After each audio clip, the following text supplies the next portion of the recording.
हाँ जी, welcome welcome welcome. कैसे हो? बढ़िया। हाँ सर, बहुत बढ़िया। तो आओ बेटा, एक और टॉपिक स्टार्ट करते हैं अपनी क्लास में। आज हम अपना एक नया पार्ट करने जा रहे हैं जिसका नाम है बेटा equilibrium level of income and output. जब इन आम बच्चे सुनते हैं ना तो लगता है यार पता नहीं क्या कितना बड़ा टॉपिक होगा ये, रिमेंबर। बट मैं बताना चाहूंगा इतना ज्यादा इंटरेस्टिंग पार्ट है ये, और इसका कनेक्शन अपनी पिछली क्लासेस के साथ में है। इन शॉर्ट जिन बच्चों ने नहीं देखी वो क्लास देख लेना बेटा, लेकिन अगर नहीं भी देखा है तब भी ये पार्ट आपको समझ में आएगा कि रीजन इज मैं एकदम बेसिक से इसे स्टार्ट करने वाला हूं, एकदम बेसिक से। मतलब हम बात करने वाले हैं स्टेप बाय स्टेप हर एक पार्ट के बारे में। आइए स्टार्ट करते हैं बिना वक्त गवाए। तो लीजिए गाइस, टॉपिक का नाम है equilibrium level of income and output. In short ये एक पूरा चैप्टर है।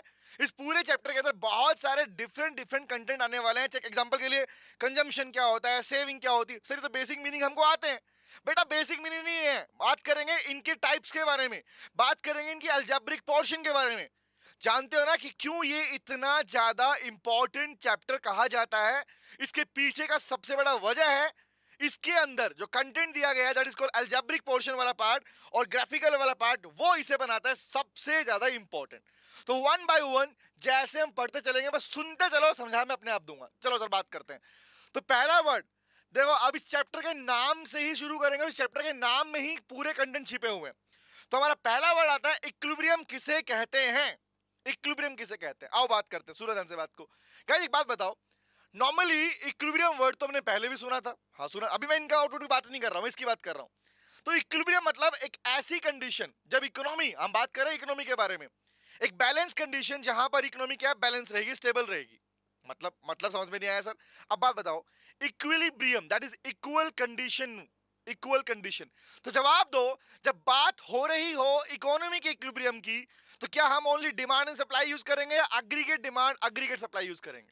एक बेसिक क्वेश्चन मेरा आपसे, बताओ, सोचो, गेस करो। अगर बात हो रही है इकोनॉमी की, तो वहां पर इक्विलिब्रियम में कौन सा कंटेंट आएगा? सर कंटेंट आएगा कौन से वाला कंटेंट आएगा हमारे पास? Sir aggregate demand aggregate supply. तो नॉर्मली बात आती है बेटा, लिखो, लिखते रहेंगे साथ में, लिखो ए सिचुएशन, दैट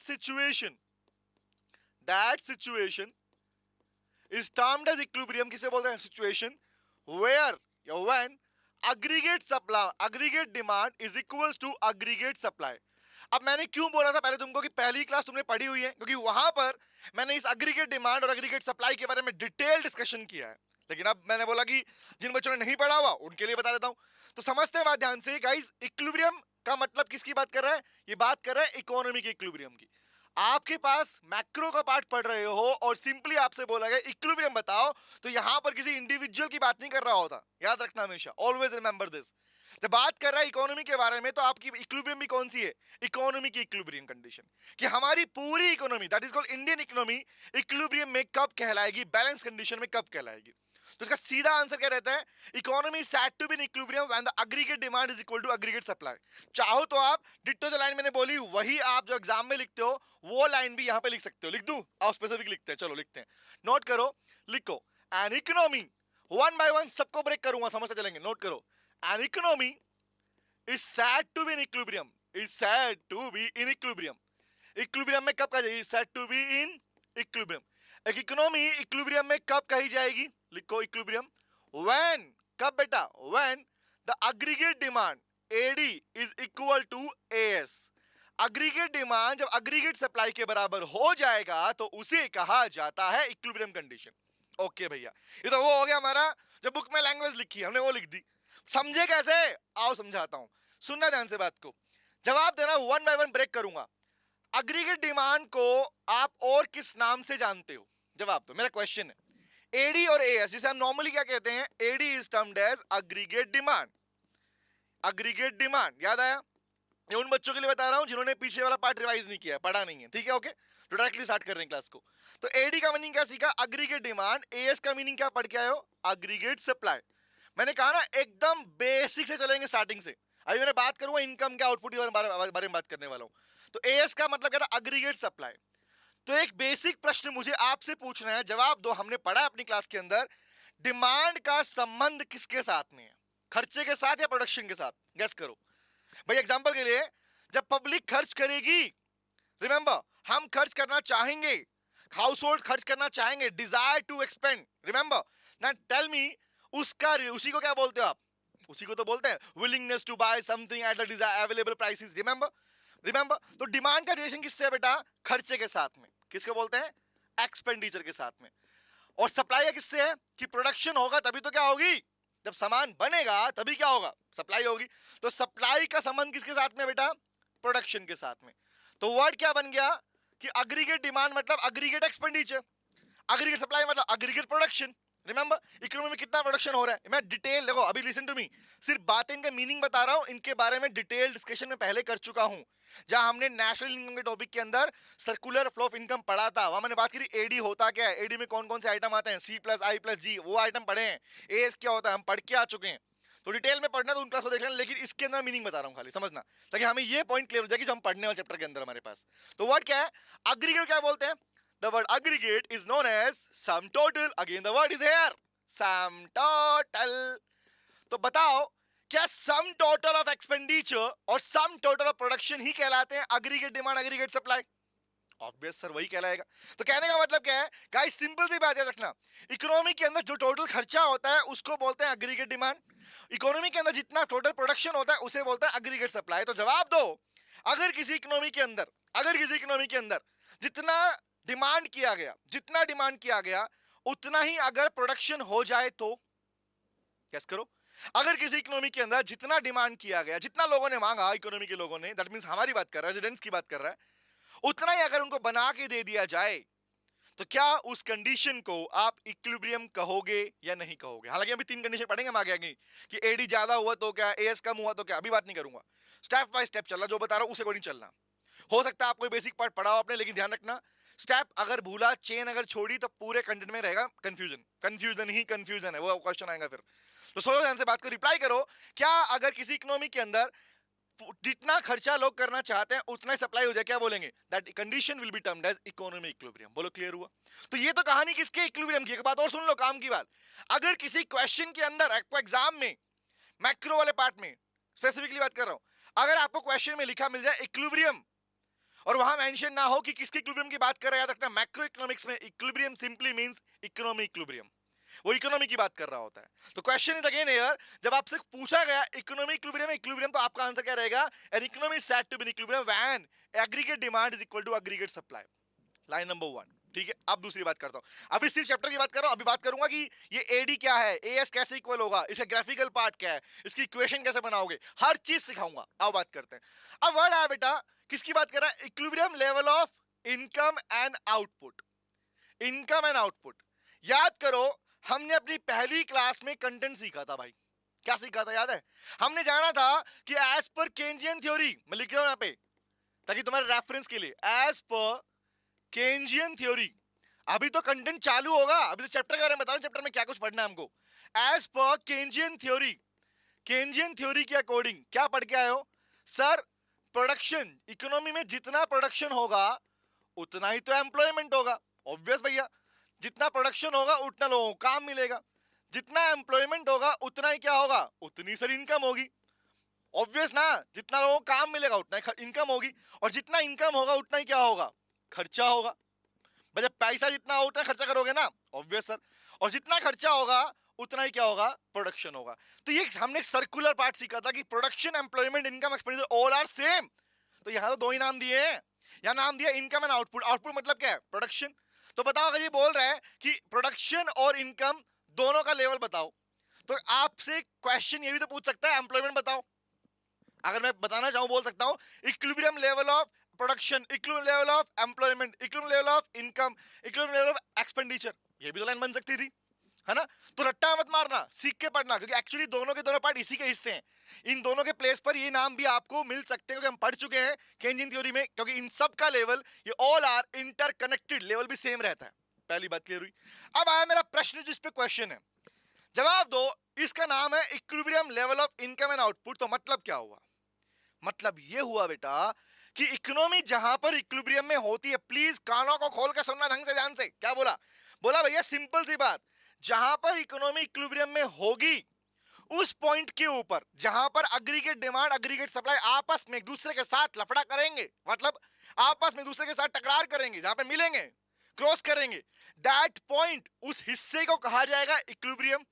और उस इक्विलिब्रियम के ऊपर जब हम अपने पास में ग्राफिकल पार्ट सीखते हैं, इक्विलिब्रियम के ऊपर जब आप लोग नीचे लिखते हो ना आउटपुट, यहां लिखते हो आउटपुट, यहां लिखते हो इनकम, ग्राफ में लिखेंगे, हम आगे पढ़ाऊंगा, ग्राफ कराऊंगा, लिखते हो ना, यहां लिखते हो aggregate demand, aggregate supply.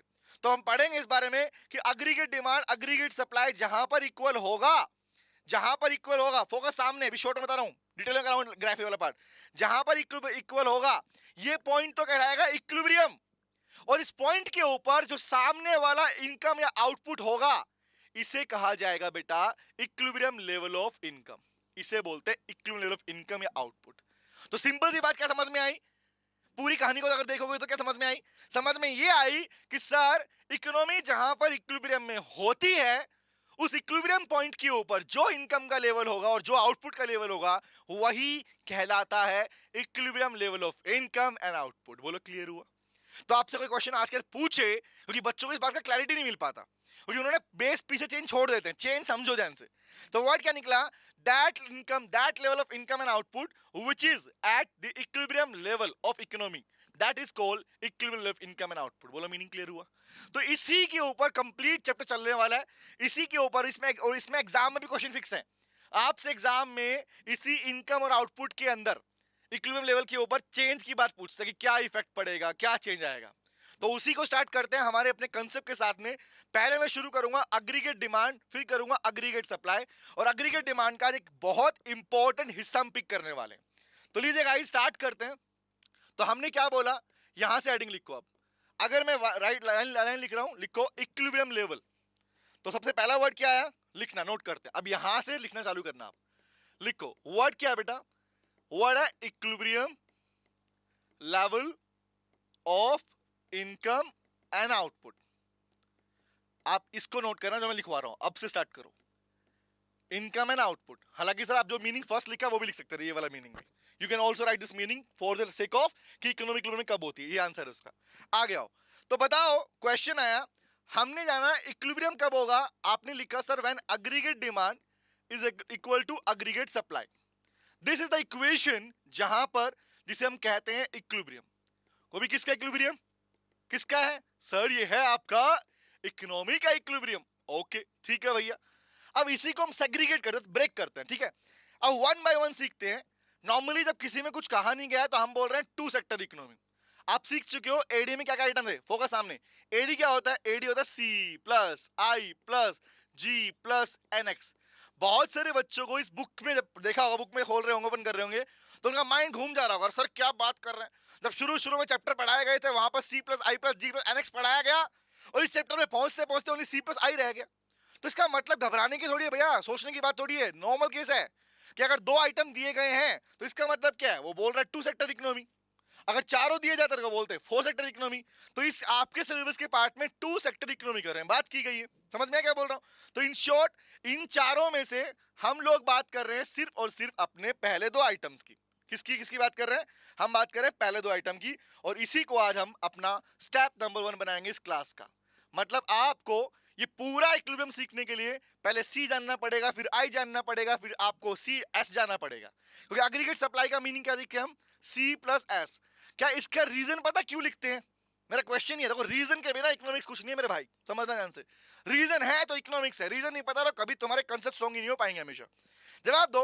Aggregate demand को मैं सी प्लस आई लिख दे रहा हूं और अग्रीगेट सप्लाई को सी प्लस एस लिख दे रहा हूं, क्यों क्यों क्यों क्यों? रीजन दो मेरा इस बात का।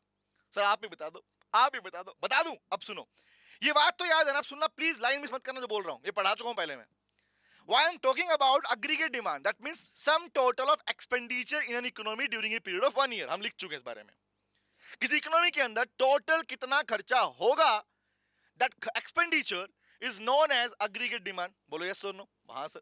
तो कौन थे? C plus I plus G plus NX था, चार आइटम थे, चार ही खर्चे तो होते हैं। अब बताओ यहां मैंने दो लिए, मतलब क्या? मैं बात कर रहा हूं ओनली और ओनली किसकी? कंजम्पशन एक्सपेंडिचर की। किसकी बात कर रहा हूं? एक में बात कर रहा हूं कंजम्पशन एक्सपेंडिचर, यस और नो? हाँ सर। और दूसरी में बात कर रहा हूं बेटा इन्वेस्टमेंट एक्सपेंडिचर। तो अगर मैंने अग्रीगेट डिमांड में दो आइटम लिए तो सोचने की बात नहीं है, सोचने की बात सिंपल सी है भैया कि आपके सिलेबस के अंदर सिर्फ टू सेक्टर इकोनॉमी को प्रायोरिटी दी गई। रिमेंबर, आगे 3 भी आएगी 4 भी आएगी। ओके, यहां सी प्लस एस क्यों लिखा, ये तो क्लियर हो गया। कि खर्चे में 2 आइटम लिखे हम लोगों ने, और बाकी गवर्नमेंट होगा, गवर्नमेंट लिख देंगे, जी आ जाएगा आगे, एक्सपोर्ट इंपोर्ट होता है एनएक्स लगा देंगे। बट यहां पर क्यों सी प्लस एस लिखा, आओ बताता हूं, सुनना, ये कंफ्यूजन रहता है बच्चों को, बताता हूं। एक बात बताओ, अभी अभी जाना आप लोगों ने कि केन्जियन थ्योरी के अकॉर्डिंग जितना सप्लाई होगा, जितना प्रोडक्शन होगा, उतनी सप्लाई होती है। तो बताओ जितना सप्लाई होगा उतनी तो इनकम होगी, सोचो ना, जितना बनाया गया उसको बेचा गया उसके बराबर क्या होगी, उतनी तो इनकम होगी। तो एग्रीगेट सप्लाई का सीधा संबंध किससे है बेटा, एग्रीगेट सप्लाई का सीधा संबंध है प्रोडक्शन के साथ में, सप्लाई मतलब प्रोडक्शन। तो जितना प्रोडक्शन होगा उतनी क्या होगी, बताओ, जितना प्रोडक्शन उतनी क्या होगी, उतनी तो इनकम होगी। तो इनकम को किस नोट करते हैं, वाई से, जितना प्रोडक्शन उतनी क्या होगी, इनकम होगी। कॉमन सेंस है ना भाई, सप्लाई मतलब प्रोडक्शन, प्रोडक्शन का कितना होगा उतना क्या होगी, इनकम होगी। और बताओ अगर इनकम की नॉर्मल बात की जाए कि इनकम क्या होती है, इनकम या तो कंज्यूम होती है, सेव होती है। तो इनकम या क्या होती है, इनकम पैसा कमाते हो ना, तो या तो इनकम कंज्यूम होगी या क्या होगी, सेव होगी। तो C for consumption, S for save, S for saving, C for consumption, ये तो हम पढ़ी चुके, यहाँ पे लिखा हुआ है कंजम्पशन, और एस फॉर क्या है बेटा, सेविंग। इसीलिए इसीलिए जब आप इक्वेशन लिखते हो तो आपकी इक्वेशन क्या बन जाती है, इसी को इस साइड में लिखता हूं, पूरे पार्ट को क्या बन जाती है, आप लिखते हो aggregate demand is equal to aggregate supply. तो एडी क्या लिखते हो, सी प्लस आई, और एस क्या लिखते हो, सी प्लस एस। तो सी सी कॉमन है, बच क्या गया सर, ये बच गया आई और एस। और आपके सिलेबस में एक अप्रोच आती है इन्वेस्टमेंट सेविंग अप्रोच, वो यहीं से निकल के आई है। इन्वेस्टमेंट सेविंग अप्रोच आपकी एडीएएस की ही कहानी है, मतलब आई इज कॉल्ड इन्वेस्टमेंट और एस इज कॉल्ड सेविंग। तो ये सारी अप्रोच आपस में जुड़ी हुई हैं और आपको इनको वन बाय वन सबको सीखना है। लेकिन मैं अपनी क्लास में, अभी आज वाली क्लास में, हम अपने पूरी इक्वेशंस के अंदर, पूरी इक्विवेलेंट पार्ट में हमारा पहला पार्ट पिक करेंगे, and that is important one, consumption. हम बात करें कंजम्पशन क्या होता है, कितने टाइप का होता है, एपीसी क्या होता है, एमपीसी क्या होता है, हम पढ़ने वाले हैं। स्टार्ट करें। तो आज का क्लास का कंटेंट हमारे इसी क्लास से निकलेगा। अभी चेक करना, पहले कंजम्पशन उठाएंगे, फिर सेविंग उठाएंगे, फिर इन्वेस्टमेंट उठाएंगे, वन बाय वन जितने आइटम लिखे हैं इन सारे पार्ट का हम लिखने वाले। और आपके सिलेबस की आपका सिलेबस भी यहीं से शुरू होता है, कंजम्पशन के पार्ट से। चालू करें, ओके आइए बात करते हैं। तो मैं पिक कर रहा हूं बेटा कंजम्पशन वाला हिस्सा। तो ये याद रहेगा कि अगर आपसे बोला गया इक्विलिब्रियम की इक्वेशन लिखो, तो इक्वेशन कौन सी है sir, AD is equal to AS and that is C plus I is equal to I plus S. उसी को पढ़ेंगे डिटेल में, आई और सेविंग। तो एडी एएस अप्रोच पूछता है आपसे क्वेश्चन के अंदर, या आपसे इन्वेस्टमेंट सेविंग अप्रोच पूछी जाती है। ये दो ही अप्रोच हैं और इन दोनों में से एक एग्जाम में क्वेश्चन पक्का मिलेगा, बड़ा क्वेश्चन याद रखना। चले आओ बात करते हैं। तो लीजिए चेक करो स्टेप बाय स्टेप। हमने पहले डिस्कशन किया, फिर हमने आगे बढ़ा, अभी हमने ग्राफिकल पार्ट पे नहीं आए, फिर मैंने अलजेब्रिक को बताया, अब मैं आगे बढ़ रहा हूं। तो I am speaking the first topic of this particular topic. Answer क्या है, कंजम्पशन बताओ। तो लीजिए गाइस, हम हेडिंग चालू कर रहे हैं कंजम्पशन की, एक एक करके उठाते रहेंगे। कंजम्पशन उठाऊंगा, इन्वेस्टमेंट पिक करूंगा, सेविंग पिक करूंगा, और जब हमारा पूरा कंटेंट, इसकी थ्योरी, इसके अलजेब्रिक और ग्राफ पूरा हो जाएगा, तब हम करेंगे कंबाइन आंसर। ठीक है, फिर चैप्टर खत्म हो जाएगा, बस इतनी सी बात है। आओ बात करते हैं। जवाब दो, कंजम्पशन बोले तो क्या? अगर मैं कह रहा हूं कंजम्पशन मतलब क्या होता है, सर कंजम्पशन मतलब क्या है बताना मुझे। तो बताओ कंजम्पशन का मीनिंग क्या होता है, कंजम्पशन मतलब क्या है? Consumption is a process of consuming goods and services, है ना, यही आंसर है।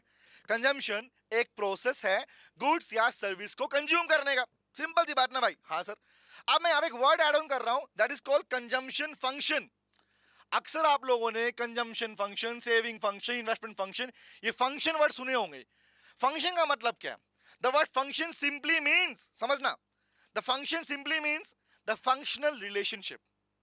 फंक्शनल रिलेशनशिप को बोलते हैं बेटा कि कैसे काम करता है। तो आंसर क्या है, सुनना ध्यान से, बात को सुनना प्लीज, सामने लिखना चालू करो। यहां से ये टॉपिक क्या है हमारा, it is very very very very very important.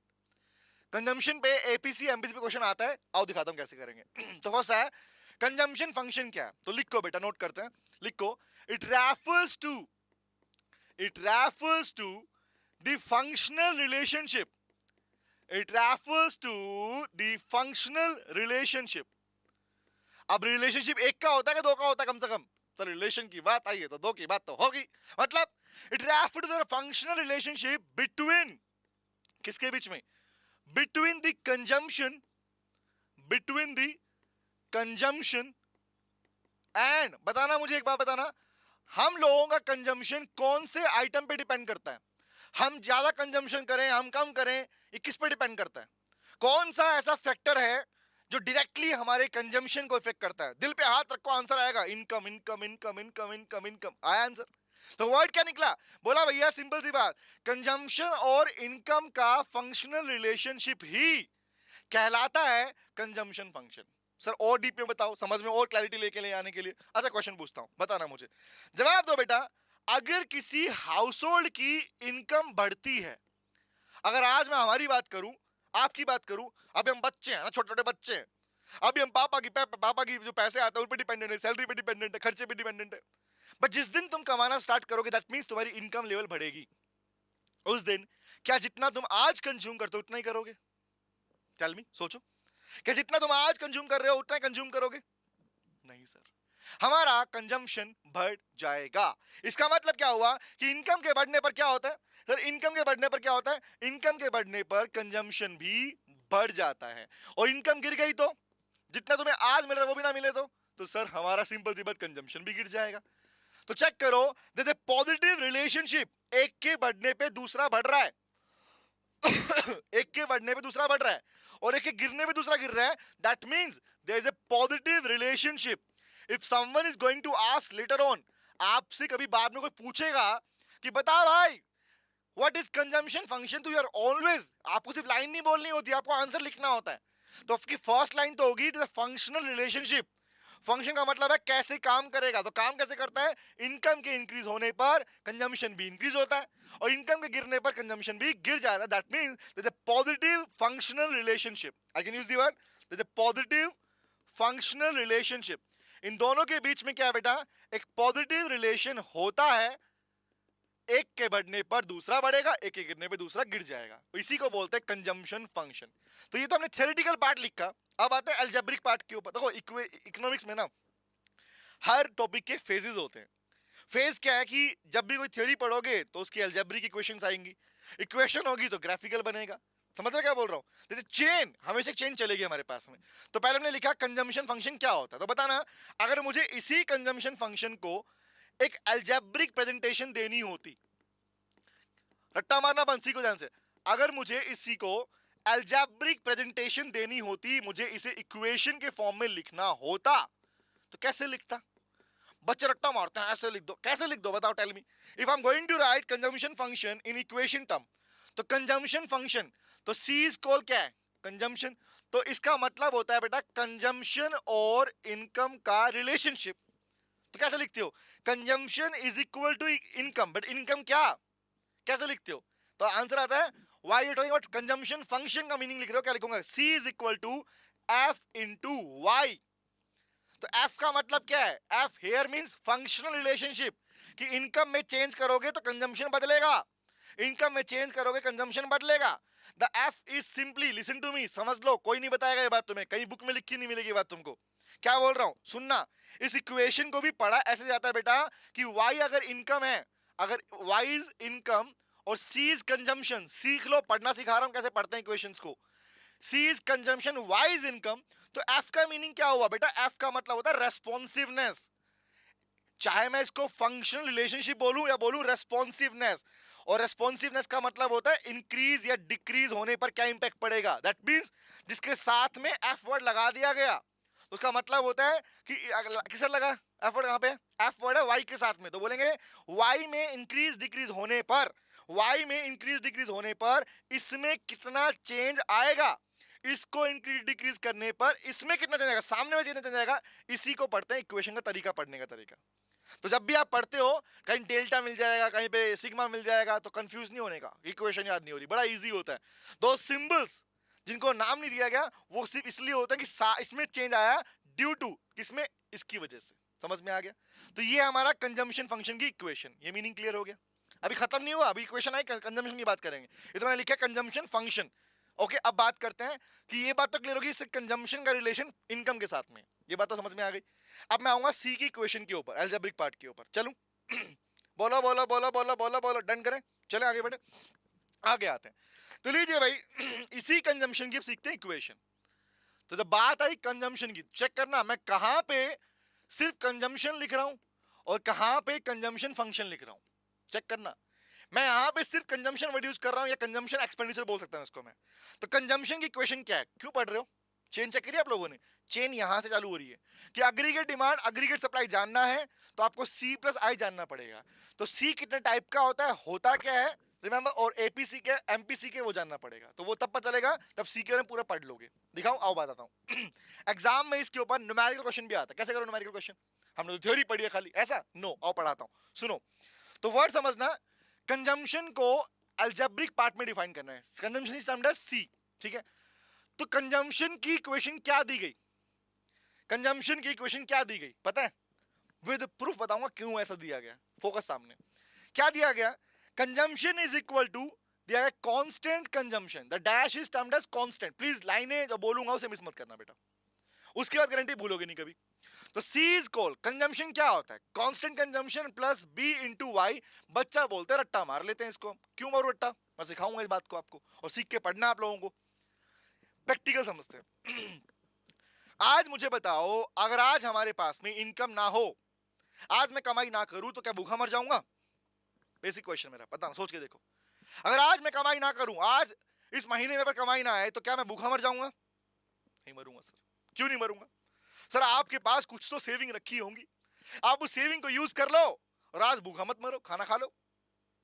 Remember, मतलब भूखा तो नहीं मरने वाले, चाहे इनकम जीरो हो जाए तुम भूखा नहीं मरने वाले। तो बेटा जो तुम कंजम्पशन कर रहे हो कौन सा है फिर? सोचो, अगर तुम भूखा नहीं मरने वाले, even your income is zero, listen to me, क्या बोलते हैं, अगर तुम्हारी इनकम जीरो भी हो जाए तब भी तुम भूखा नहीं मरने वाले, उसको बोलते हैं बेटा ऑटोनोमस कंजम्पशन। क्या बोलते हैं? ऑटोनोमस, या इसी को बोलते हैं कांस्टेंट कंजम्पशन। क्या बोलते हैं? Constant consumption. पूरा पार्ट सिखाऊंगा, सीख लो, हर चीज सिखा दूंगा बेटा, गारंटी है, बस चेन मत तोड़ना, डायरेक्टली मत भागना आगे, जंप करके भागेंगे, जंप मत करना, जंप जहां की वहां बिगड़ गया मामला तुम्हारा। तो जिसे वो लेवल जहां पर इनकम जीरो भी है और तब भी खर्च कर पा रहे हो, दैट इज टर्म्ड एज, क्या बोलते हैं, ऑटोनोमस कंजम्पशन, नंबर वन। दूसरा आता है, जब हम बोलते हैं कि सर क्या कंजम्पशन सिर्फ ऑटोनोमस ही होता है हमेशा? नहीं सर। जैसे मैंने आपसे पूछा कि आज आप कंजम्पशन करते हो, भाई गुड सर्विस कंज्यूम कर रहे हो नहीं कर रहे हो? कर रहे हैं। पापा कमाई करते हैं, पापा कुछ पैसा लाते हैं, उसमें से हमारे घर का खर्चा निकलता है, हमारी पॉकेट मनी निकलती है, pocket money. My question is straight to you guys, लेकिन जिस दिन तुम्हारी इनकम बढ़ेगी, कि तब भी तुम इतना खर्चा करोगे? सोचो, जिस दिन तुम्हारी इनकम बढ़ जाएगी तब भी तुम इतना खर्चा करोगे? नहीं नहीं नहीं सर, ऐसा तो नहीं होगा। क्यों? तुम्हारा कंजम्पशन बढ़ जाएगा, नए नए आइटम परचेज करोगे, है ना? मैं अपने पसंद की गाड़ी लूंगा, है ना? मैं अपनी वॉच पे अपने अकॉर्डिंग चूज करूंगा, कपड़े ब्रांडेड पे जाऊंगा, टॉप ब्रांड पे जाऊंगा। What is this? That means due to change in income of yours, that means consumer की इनकम बढ़ने पर उसका कंजम्पशन चेंज हो जाता है, इंक्रीज हो जाता है। तो that particular consumption which is changes due to the change in income, उसे बोलते हैं बेटा इंड्यूस्ड कंजम्पशन। क्या बोलते हैं? Induced consumption. तो मतलब क्या है, यहां जो बी इंटू वाई लिखा, मतलब वाई का मतलब, वाई मतलब इनकम, बी इज एमपीसी, तो इसे बोलते हैं द कंप्लीट पार्ट। ये पूरा पार्ट कहलाता है मेरे लाल, इसको बोलते हैं इंड्यूस्ड कंजम्पशन। इंड्यूस्ड कंजम्पशन, रट्टा नहीं मारना, रट्टा नहीं मारना। तुम्हारे चैप्टर के स्टार्टिंग में लिखा हुआ है what is autonomous, what is induced. तो ऑटोनोमस का मतलब क्या है? वो कंजम्पशन जो कि इनकम के जीरो होने के बाद भी होता है, और वो कंजम्पशन जो इनकम पे डिपेंडेंट है उसे बोलते हैं इंड्यूस्ड कंजम्पशन। तो क्या मैं इस लाइन को यहां पे लिख दूं थ्योरी पार्ट के अंदर, अलग से लिख दूं? लिख लो। तो व्हाट इज ऑटोनोमस कंजम्पशन, बताना। व्हाट इज, अभी मैं टेबल दिखाऊंगा आप लोगों को, फोकस सामने। व्हाट इज ऑटोनोमस कंजम्पशन, जितने पार्ट बन सकते हैं सब कवर करेंगे। व्हाट इज ऑटोनोमस कंजम्पशन, तो क्या मैं लिख दूं that consumption which is even at the zero level of income, income zero हो जाए तब भी कंजम्पशन हो रहा है out of past saving, that is termed as autonomous consumption. बोलो यस और नो, याद रहेगी बात? तो लिख दूं, आओ लिख लेते हैं। तो क्या बोलूं इसको? लिखो कंजम्पशन, कंजम्पशन एक्सपेंडिचर, कंजम्पशन मतलब consumption expenditure at zero level of income, at zero level of income. Income कुछ नहीं है तब भी भूखे नहीं मर रहे हम, तो that consumption is autonomous consumption, या इसी को बोलते हैं, लिखने का तरीका सेकंड तरीका कौन सा लिखूं? सेकंड तरीका है व्हिच इज इंडिपेंडेंट, या which is independent, which is that consumption which is independent, जो डिपेंड नहीं करता, which is independent on off level of income, independent of level of income. वो खर्चा जो इनकम के लेवल पे डिपेंड नहीं करता। इन दोनों में से कोई भी लाइन आप लोग लिख सकते हो, ये लिख लो ये लिख लो, मतलब सेम है दोनों का। जीरो लेवल इनकम होने पे भी खर्चा कर रहे हो, ऑटोनोमस कंजम्पशन। दूसरा क्या बोला, जो डिपेंड नहीं करता इनकम पर, इनकम हो या ना हो खर्चा कर रहे हो, that is called autonomous consumption. खुद गेस कर लो, आज तुम कमा रहे हो क्या? नहीं सर। अगर आप अर्न नहीं कर रहे हो स्टूडेंट लाइफ में, ऑब्वियस हम भी बच्चे, हमें कहां से पैसा मिलता रहा भैया, समझ रहे हो क्या बोल रहा हूँ? इतना ही मिलता रहा, मांगना पड़ता रहा, बहाने मारना पड़ते थे, कुछ पैसा यहाँ से बनाया कुछ पैसा वहां से बनाया, तब पैसे बनते थे। तो सोचो, वो तो कॉमन चीज है। तो the consumption which we are doing today is our autonomous consumption. Even our income is zero, we are still consuming the goods and services, and that consumption is autonomous consumption. But later on, जब हम कमाना शुरू करेंगे तो क्या बनेगा? That will be termed as induced consumption. तो क्या बोलेंगे induced का मतलब, क्या मीनिंग? सर कौन सा बोलूं? लिख लो, which is dependent, जो डिपेंड करता है, which is dependent of level of income, dependent on level of income, on level of income, income के लेवल पे जो कंजम्पशन डिपेंड कर रहा है उसे कहते हैं मेरे लाल इंड्यूस कंजम्पशन। मतलब जिसकी हमने बात कंजम्पशन फंक्शन में की, दिखाऊं? जो हम बात कर रहे थे ना कि इनकम के इंक्रीज होने पर जो बढ़ रहा है, इनकम के गिरने पर, वो कौन सा है? कंजम्पशन फंक्शन में जिस कंजम्पशन की बात की जा रही है बेटा, that is induced consumption, that is not autonomous consumption. Line number 1 बोलो, कनेक्ट हुआ? समझ में आया कि दो टाइप के होते हैं, इसलिए इक्वेशन में भी दो पार्ट बटे होते हैं। तो वर्ड क्या है हमारा? टोटल कंजम्पशन कौन सा? कांस्टेंट वाला, प्लस में जो चेंज हो रहा है वो सब मिलके बनता है हमारा total consumption expenditure. C is termed as, क्या बोलूंगा इसको? टोटल कंजम्पशन एक्सपेंडिचर बोल सकता हूं मैं। It is total consumption expenditure. कोई हाउस होल्ड कितना खर्चा करेगा, क्योंकि बात हाउस होल्ड की हो रही है, पढ़ चुके हो, एडी में पढ़ा चुका हूं मैं कि C is termed as consumption expenditure. That means simply means the expenditure made by the household on goods or consumption of goods and services from its personal disposable income. ये बात मैंने आपको नेशनल इनकम वाले chapter में सिखा दी थी, AD में, सी plus आई plus जी वाले पार्ट में, ठीक है? अभी थ्योरी लिखी मैंने, ठीक है, इक्वेशन भी लिख दी, खत्म हो इक्वेशन? नहीं, चल रही इक्वेशन, दिखाता हूं, फोकस सामने। Let me show you the word, listen to me. यहां पर जो ये बी है ना, बी, इस बी को डिनोट किया गया एमपीसी से। बोला ये एमपीसी, अब मुद्दा है आगे आपके मन प्रश्न है एमपीसी होता क्या? अभी बात नहीं करो एमपीसी की, अभी सिर्फ याद रखो ये पूरा पार्ट क्या है इंड्यूस, ये पार्ट क्या है कांस्टेंट, दोनों मिलके बनता है टोटल एक्सपेंडिचर। क्लियर है? अब एक चीज दिखाता हूं, सामने फोकस, यहां तक क्लियर है गाइस? ये बात तक क्लियर है? अब मैं इस पूरे पार्ट को शिफ्ट कर रहा हूं टेबल वाले पार्ट में, जो हमने बातें की वो टेबल में शिफ्ट कर रहा हूं। आपसे बोला गया कि कंजम्पशन शेड्यूल बनाओ, लेट्स सपोज पूछा गया एक कंजम्पशन का ना एक टेबल बना दो, टेबल में कि कंजम्पशन शेड्यूल कैसे बनता है, कैसे बनता है? आओ दिखाता हूं। तो बताओ, तुम बताना, मैं नहीं बता रहा भैया, मैं तो पूछूं आप लोगों से। ये तक क्लियर है? समझ में आ गया? दो पार्ट में डिवाइड है, दोनों मिलके सी बनता है, ओके है ना? अब बताओ कंजम्पशन शेड्यूल का मतलब क्या है? मतलब टेबल बनेगी। अब टेबल में क्या क्या आइटम लिखूं, बताना मुझे, बताओ।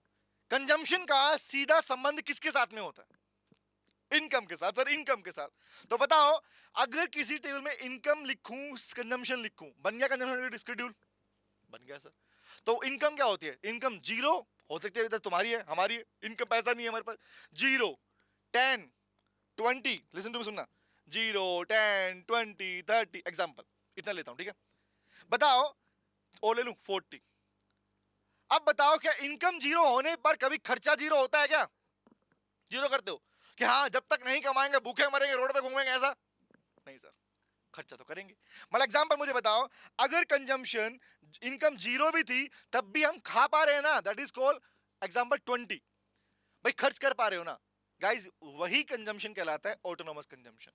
टेबल के फॉर्म में, टेबल के अंदर क्या करोगे, जो पार्ट आप इनकम के जीरो होने पर भी कंजम्पशन शो कर रहे हो उसे कहते हैं बेटा ऑटोनोमस या कांस्टेंट कंजम्पशन लेवल। ऑटो मतलब अपने आप हो रहा है, ऑटोनोमस कंजम्पशन या कांस्टेंट कंजम्पशन, इसी को बोलते हैं। नंबर 1। नंबर 2, अब बताओ, एक क्वेश्चन मेरा और आता है यहां से, क्योंकि नेक्स्ट टॉपिक यहीं से कनेक्टेड है हमारे पास में। एक वर्ड आया कि कंजम्पशन किया कहां से? याद करो बेटा, कोविड के टाइम पर, कोरोना के टाइम पर लोगों के पास काम नहीं था, खाली बैठे घर में, तब भी वो खाना तो खा रहे थे ना, बताओ, तब भी खाना तो खा रहे थे, कहां से आया पैसा? सेविंग को यूज कर रहे थे, सेविंग को, है ना, पेट काट काट के चीट चीट के खिलाया, ऐसा है? नहीं, सेविंग यूज किया तुम लोगों ने। तो व्हाट इज दिस? मतलब अगर आप इनकम नहीं है, खर्चा कर रहे हो, चोरी कर रहे हो क्या? नहीं सर। क्या कर रहे हैं सर? इसका मतलब यह हुआ कि हम अपनी सेविंग, जितने का कंजम्पशन है उतने की -20 क्या करूंगा, सेविंग। आपने अपनी सेविंग्स को यूज किया, दैट इज द रीजन आप कंजम्पशन कर पाए। इसीलिए जब चैप्टर आएगा ना सेविंग पढ़ाऊंगा इसके बाद, कंजम्पशन के बाद में, तो हम बात करेंगे व्हाट इज ऑटोनोमस सेविंग। और वहां पे चेक करना, जब सेविंग लिखते हैं ना, S is equal to -S लिखते हैं हम ऐसे करके, समझ रहे हो? माइनस क्यों लिखते हैं? नेगेटिव सेविंग होती है। तो वो ऑटोनोमस सेविंग का मतलब क्या गाइस? सर, जो कि इनकम के जीरो होने पर जो आपने कंजम्पशन किया, due to the autonomous consumption your saving is negative. Saving is negative, जितना वो होगा उतना आइटम वो होता है। एक पॉइंट क्लियर हुआ? ठीक है, आगे आगे इसकी आगे की बात हम बाद में करेंगे, पहले मैं कंजम्पशन की बात कर लेता हूं। ठीक है, अब बताओ, इनकम बढ़ना शुरू हुई, तुमने कमाना अपने पे लेके चलो, रट्टा मत मारो, सीख के पढ़ो। आज तुम्हारी इनकम नहीं है, बट जिस दिन कमाना शुरू करोगे, जिस दिन हम कमाना शुरू करेंगे, जवाब दो, क्या कंजम्पशन नहीं बढ़ेगा? बढ़ेगा सर, बढ़ेगा। तो इक्वेशन थी ना, y is equal to C plus S, क्या था? यही तो था। इनकम या तो कंज्यूम हो गया, सेव होगी, पूरा कंज्यूम कर लिया, सेविंग इज जीरो, कुछ कंज्यूम किया, बाकी सेविंग का पार्ट। इक्वेशन यहां से बनती है, लिखते हैं ना कि y is equal to C plus S. कहां से बना? वो यहीं से बना है, देखो ध्यान से। तो क्या हुआ, इनकम के बढ़ने पर कंजम्पशन क्या होता है बेटा? टेल मी, तुम बताओ। इनकम के जीरो होने पर consumption, autonomous consumption. But income के चेंज होने पर, change is called MPC. The MPC simply means change. M is marginal propensity to consume. अभी आएगा टॉपिक, पढ़ाऊंगा इसके बारे में। बताओ मुझे, जीरो है तब भी कंजम्पशन है, तो इनकम बढ़ने पर कंजम्पशन क्या होगा? बताओ एग्जांपल, मैंने बोला 25, 30, 35, 40। अब बच्चे करेंगे ना, यहां भी 40, यहां भी 40, यहां भी 40, यहां भी 40, ऐसे करोगे? गलत, पढ़ने का तरीका गलत कर लोगे। आओ दिखाता हूं, चेक करना, फोकस सामने गाइस, गाइस सुनना, फोकस सामने बेटे। कंजम्पशन 20 पहले से था जब इनकम जीरो थी, बट चेक करो इनकम में चेंज कितना आया। फोकस सामने गाइस, पूरा फोकस सामने, ये एमपीसी है, ध्यान रखना, बोल रहा हूं अभी मैं। इनकम में चेंज कितना? इनकम में चेंज आया सर 10, डेल्टा इनकम कितना है? 10। बट कंजम्पशन में कितना चेंज आया? ओनली 5। 20 से 25 कितना हुआ? 5। तो बाकी का 5 कहां गया?